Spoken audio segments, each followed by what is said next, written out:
La croce si trova al piano superiore di Santa Maria in Solario, un luogo di culto molto raccolto all'interno del complesso monastico di Santa Giulia, che era riservato unicamente alle monache, all'interno del quale non entravano altri fedeli.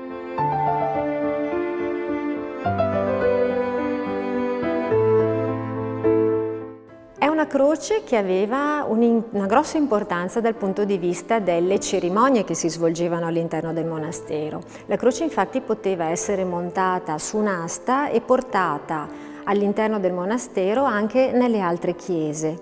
Le due superfici, il recto e il verso della croce, sono costellate da gemme. Queste gemme sono ben 211. E con il numero delle gemme e le dimensioni la croce di desiderio si pone come tra una delle più grandi croci di questo tipo che sono note in tutto il bacino del Mediterraneo.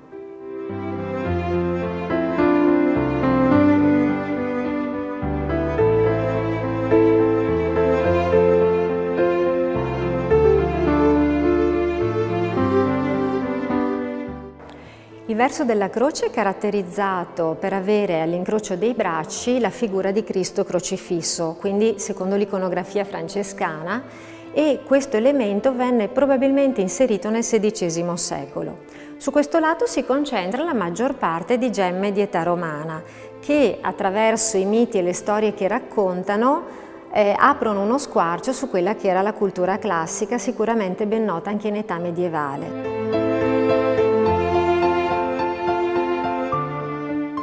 L'incrocio dei bracci sul recto della croce è decorato con un tondo sul quale è presente a sbalzo la figura del Cristo seduto in trono, come un imperatore romano.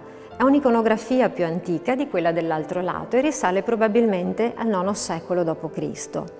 Su questo lato della croce si concentrano soprattutto gemme di età medievale, unite tuttavia a gemme più antiche. Queste gemme sono straordinarie anche perché dovevano far parte sicuramente di un tesoro imperiale che venne portato in dote alle monache, disfatto e quindi smontato per far sì che queste gemme preziose che erano legate a ornamenti femminili venissero messe al servizio di quella che era la religione, quindi venisse modificato e cambiato il loro significato originario, traslandolo dal significato pagano a quello cristiano.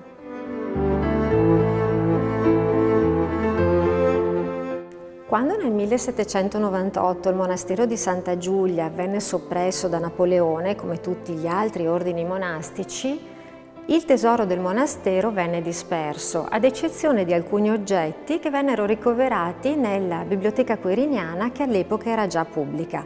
Tra questi c'era anche la croce di desiderio e grazie a questo passaggio è stato possibile evitare la sua dispersione. La croce venne riposizionata all'interno di Santa Giulia nel 1882, quando proprio nella chiesa venne aperto il Museo Cristiano.